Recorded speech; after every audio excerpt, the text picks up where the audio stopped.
The place where the Industrial Revolution really takes off, at least as far as our um, narrative is concerned, is Great Britain, because Great Britain becomes the leader in industrialism up until really the United States eclipses it towards the end of our period of discussion. But early on, Great Britain really is the pioneer of the factory system and many other things as well, including the birth of the locomotive, although it is further developed and popularized in the United States. And the United States will eventually, excuse me, pick up the mantle with its own form of industrialism and technological advancements, namely with things like the light bulb, which you see pictured on the right, Alexander Graham Bell's telephone, the Wright brothers in their airplane, so on and so forth. There's a lot of debate as to why Great Britain was able to achieve industrialism earlier and to a greater degree than other countries in Western Europe. And also, if we expanded the globe further, China, which was really still one of the most powerful empires of the world, it really dwarfed Great Britain in many ways with its wealth and its engineering capabilities. Why was China beginning to lag behind and Great Britain advancing forward? Uh, we're not going to get terribly into that, but I will share something I learned when I was undergrad.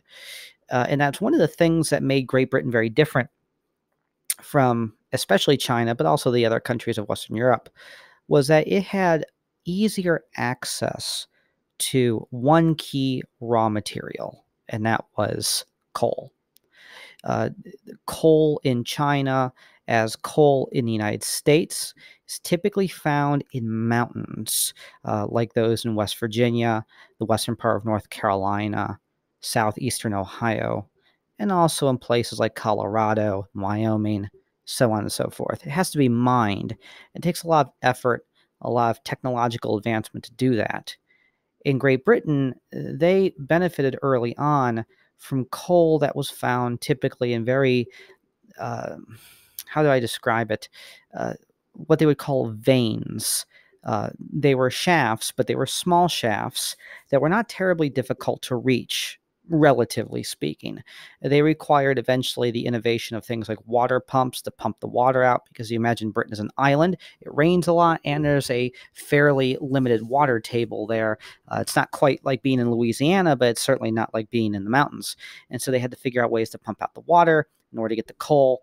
And because of this easy access to coal, though, people who were able to mine it, they were able to grow their industries at a much, much quicker pace. And also, they were able to link their central cities, their central hubs like London and Manchester and Birmingham, by way of rivers and canals, and eventually by railroad, to the ports on every side of the island. Of course, Britain is an island, so it is very strategically helpful in developing an industrial society. But Britain could not do it entirely on its own. Because, like all industrial societies, if you're trying to make goods and produce goods, you need the materials in order to produce those goods. I alluded to in the previous video, I mentioned cloth a couple of times. Well, one of the things that became very popular to manufacture were textiles, and you need certain types of cloth for that, and the ability to uh, uh, cultivate cloth, cultivate the materials that become cloth. I'm sorry. Typically, what was popular in Britain, for example, was wool. Well, not everybody is going to wear wool. Eventually, you're going to want to have things like cotton, and they don't grow cotton in Britain. They grow cotton in other places, like the Americas, like in Mexico, like in Egypt, India. That is where cotton is grown. So, in order for an industrial society to thrive, you need raw materials, rubber, uh, iron ore, coal, tin, what else? Rubber. I'm thinking off the top of my head here. Rubber, certain types of precious metals like gold and silver. If you're smithing it into something else, certain types of woods like teak, bamboo, exotic woods. You need these materials in order to actually turn them into stuff that people want to buy. People are not going to buy the same old chair made of birch. They want something else with their money. They want bamboo. They want teak. They want oak. And so if you can't supply those things locally to the factories that are producing these materials, then you have to go elsewhere for them. Now, in Britain's case, they had a very novel approach. Since they couldn't get all this stuff in Britain, they simply got it elsewhere in Africa, India, China, the Americas. This is the beginning of the colonial system. And Britain would go and they would open up these areas and they would harvest the raw materials like rubber and gold and silver and different types of stone and tin. And they would send it back to the mother country where it would be sent to manufacturers, to factories where they would be transformed into numerous things that would be sold at a market.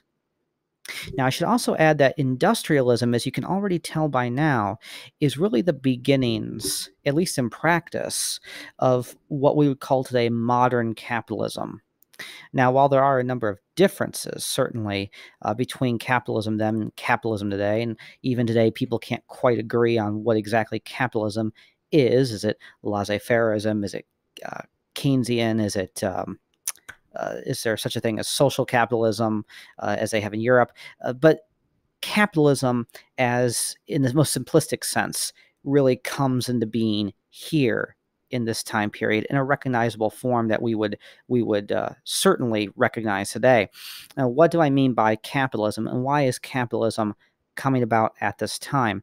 Capitalism is where the private sector, private individuals, citizens, usually wealthy citizens, and eventually the creation of corporations, which are multiple people who own stock in a company, and they have shareholders who invest that company. They invest their own money into those companies or into that company, and they intend to make a profit. This is different from state-sponsored systems that you had in the past, typically under feudal monarchs. Now, some of that would continue, of course, with companies like the East Indian Company and the Dutch West Indian Company and so on and so forth. But it was beginning to change. You had private developers creating and building factories, creating plantations that would grow things that would be sent back to factories to be processed.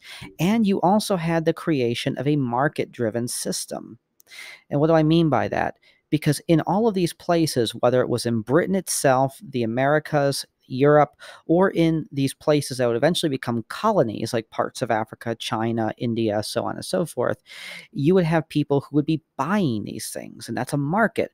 Well, what do you find when you go to a market? If you go to a mall or something, you find shopkeepers. You find people who buy goods from wholesalers, and when they buy goods from wholesalers, they agree on a price. So you have men who meet with other men, men who produce things in a factory, and men who buy things to sell them to other people, to consumers, and they agree on a price. This is the beginning of a market-driven style economy, and eventually you'll get rise of things like stock markets, where people can invest in other companies in order to derive some kind of dividend or return on their investment. I don't want to make it sound like Britain is the catalyst of all of this. Certainly, there are elements of this in all around the world, what you might refer to as proto-capitalism. I mean, anybody who has a lot of money, who wants to make more money, and they buy something or invest something to do it, is old as money itself. But Britain is where especially for our time period, is where it kind of crystallizes into what we would call today modern day industry and modern day capitalism. And this is very, very important as we move forward in this class. And if you're thinking ahead now, if you're thinking ahead towards our next units on Darwinism and imperialism, you're beginning to see how these things are starting to link together.